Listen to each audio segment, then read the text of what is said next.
Okay, so tonight we're going to do one of my favorite recipes, braised beef short ribs.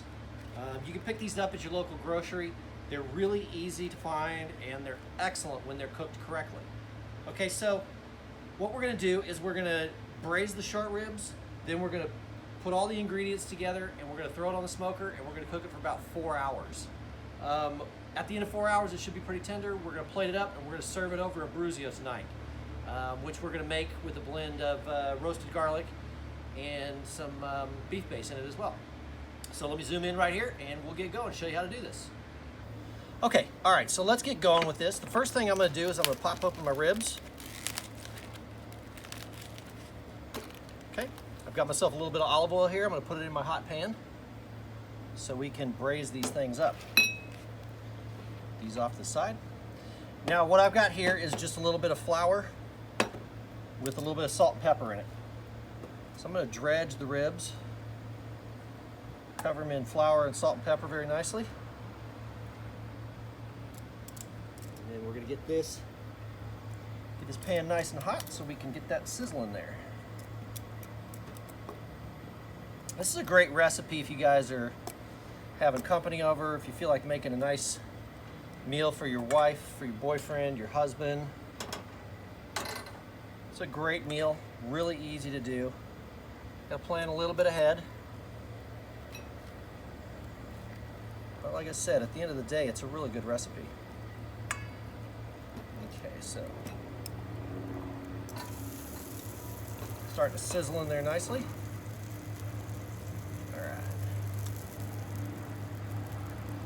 right. Okay. Got my short ribs in there. All right, well that's cooking. I'm gonna go ahead and take my cheesecloth and I'm gonna take my parsley. Just gonna rough chop it a little bit here. Put that right there. I've got 4 cloves of garlic. Smash them up.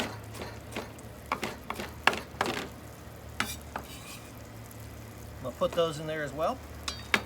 I'll take a couple of bay leaves. Just go with 2 today.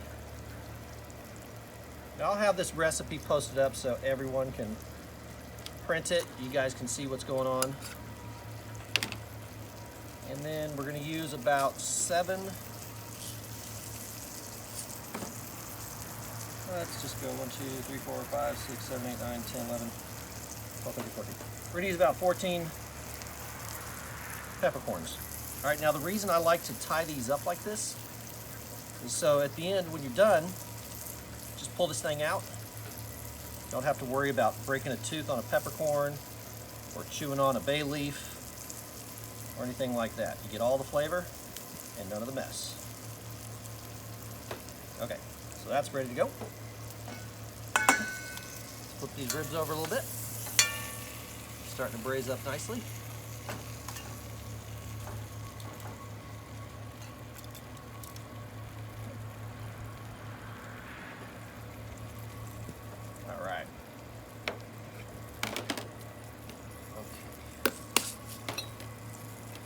So now we're sizzling up here pretty good.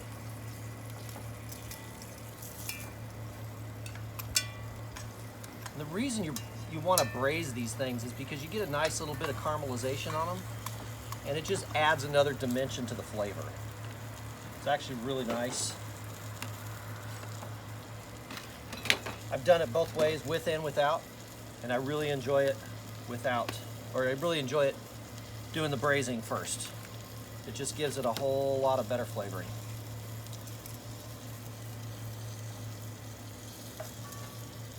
All right, so you're going pretty nicely here. You can see we're starting to get a little bit of color on them.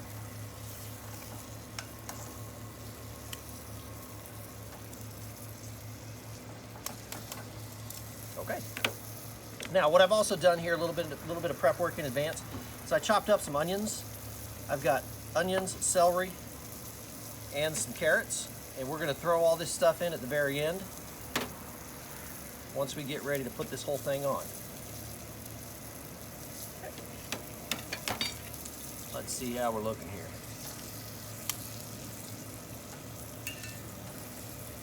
All right, let's stand them up on the end, get all the ends nice and sizzling here. All right. Pretty good. I've got my smoker set to 350 degrees. We're going to cook this thing on the smoker. I like to leave the lid off because that way I can infuse a little bit of smoke into the actual cook itself. Just adds another dimension of flavor. You guys know I'm all about layering the flavors because that's the only way to do this. All right. Pretty good here. All right, now that these things are starting to brown up nicely, let's see, they're looking pretty good. We don't want to cook them in the pan. We just want them to get brown. Just braise them up just a little bit there. All right. These are looking pretty good. You can see they're starting to get a little bit of color on them.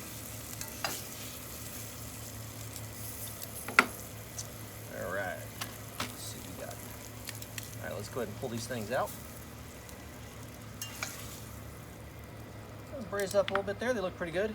Now I'm going to take my bacon. I'm going to dump my bacon in there. Bacon is a real important part in this recipe.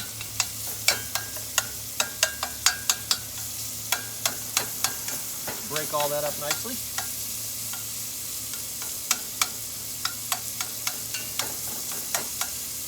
That's what I like, is a nice sizzle of that bacon. Ooh, that tastes yummy. All right, we've got our beef stock all ready to go here as soon as we cook this up. Like I said, you guys will really enjoy this recipe quite a bit because it's easy, it's very flavorful.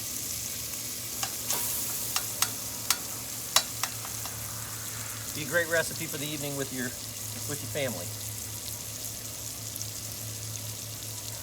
Another beautiful day out here, I gotta tell you. You know, I make a point of cooking outside during the summer because why would I cook inside when I've got the ability to cook outside? So easy, I just throw everything right onto my tray, and off we go, come outside, cook up some wonderful dinner. Don't have to heat up the kitchen, heat the house up, make everything hot and sweaty. I just get a little bit of hot and sweaty out here, and I'm done. Go in the house, it's good to go. All right, bacon's sizzling up nicely here. All right.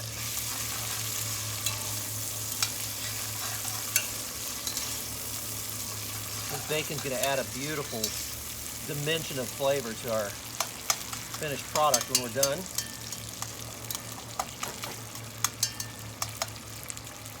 That nice fat's going to render out.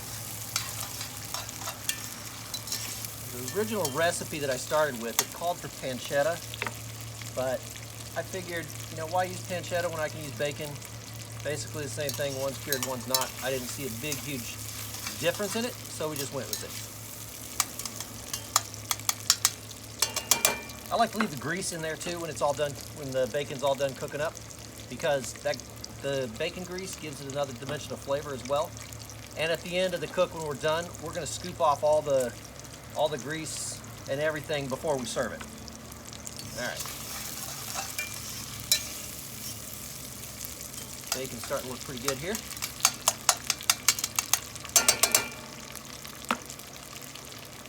One thing I almost forgot was a couple of juniper berries. This just gives another little flavor to your finished product. You don't need many. Two's enough. I'm just going to tie these right up in the top here. If they fall into the finished product, not a big deal because we just won't eat them up. We're just looking for that extra little flavor from the juniper berry.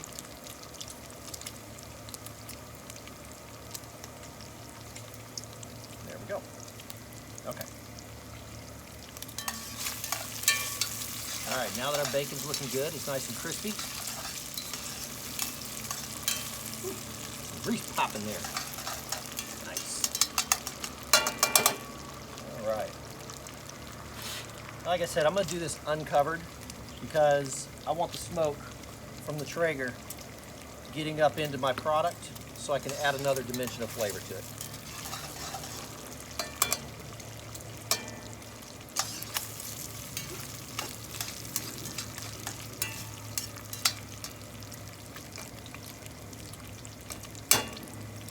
All right, just another couple minutes here.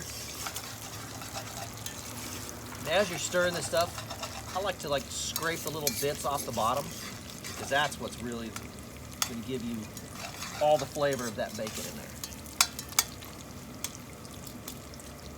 Woo. All right, looking good. Hot, hot, hot. Yep, who doesn't like bacon? That's the good stuff.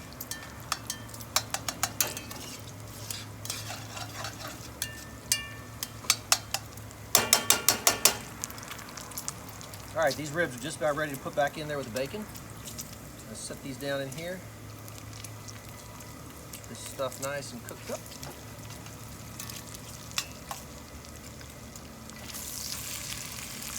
All right.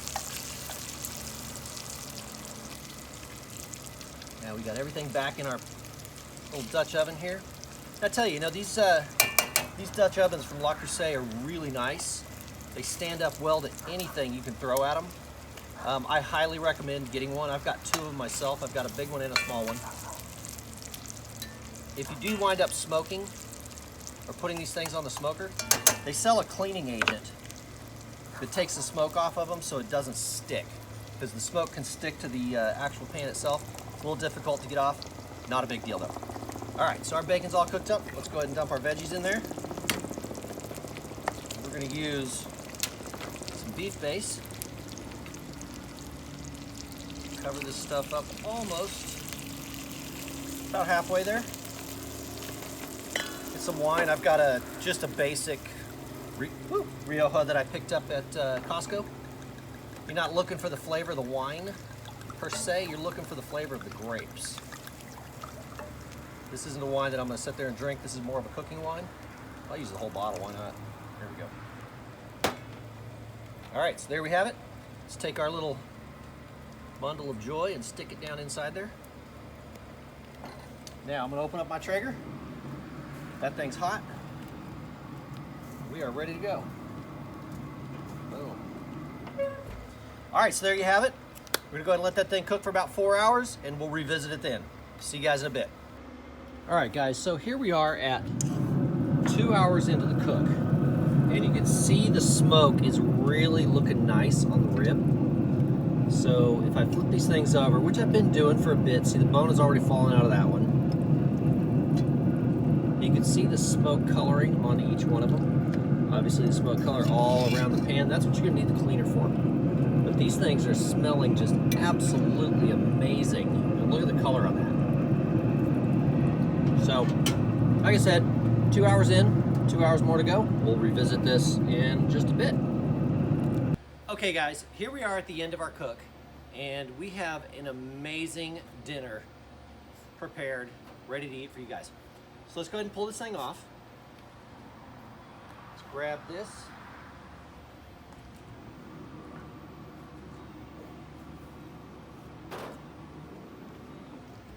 All right, now I put the lid on this thing about 2/3 the way through the cook, just because we started evaporating and everything was cooking down quite a bit, but it looks amazing. The smell is incredible. It's exactly like I want. So I'm gonna pull in here a little bit so you guys can actually get a really good idea of how we're putting this together, and we're gonna plate this thing up for you. All right guys, so let's go ahead and plate this up.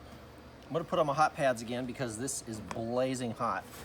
And like I said, there's a lot of grease in this recipe, so I like to tilt it over and siphon off as much of the grease from on top as possible without getting into the actual portion of the dinner. I want to leave all the good stuff in there.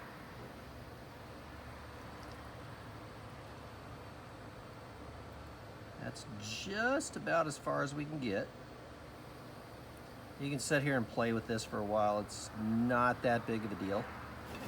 Okay, so that's the grease. Now we want to reach in and grab our flavor packet that we put into the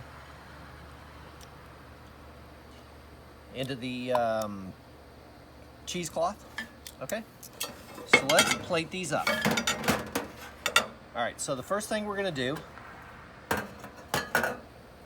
is we're going to take our rice, and now our rice, you can see it's all nice and brown.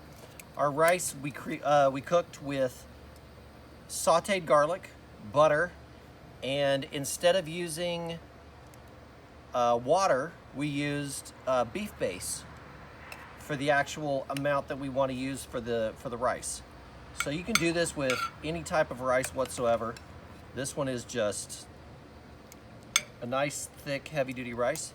It's amazing. The flavors are just incredible, and if you guys could smell this, you'll see it's an amazing flavor recipe. The whole works. So let's move this over here into this whole frame so we can see. All right, so let's put this in. And like I said in the beginning, this is a great recipe that you guys can use for friends and family coming over, whatever you like. And this evening, I'm gonna pair this with a nice Sequoia Grove Cabernet Franc. This is an amazing wine. I mean, this is an incredible wine. If you guys ever get a chance to try a Sequoia Grove, they are a Cabernet house out of the Napa Valley, and they have some incredible wines. This is gonna match beautifully for this. Okay, so we've got our meat, and you can see that the bones have fallen off. So let's plate 1 and 2. And they just look beautiful, and that is really hot, so we gotta be careful. All right, so let's get some veggies. And as you dig around in here, the vegetables are tied in with the bones, so we gotta be careful. So we're gonna put these in here like this. If you guys do this correctly, if you get a nice big pack of ribs here, you can have it for multiple days. And what I like to do in the winter when I'm making pasta, I make my own pasta, we'll cover that in later videos.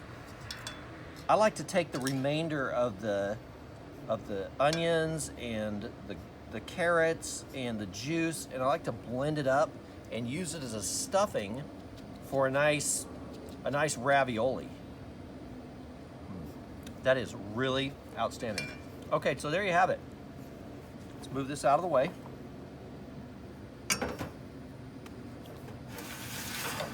So there we've got it. You can see the beautiful smoke marks or the smoke settings into the meat itself. We've got the beautiful rice that we created with the sautéed garlic. And we've got the juice and the onions and the celery and carrots. Got yourself a beautiful meal here. Real simple, guys. Easy to do. Pair it with a nice Cabernet, and you've got yourself a beautiful dinner. So, until next time, keep on smoking it, guys.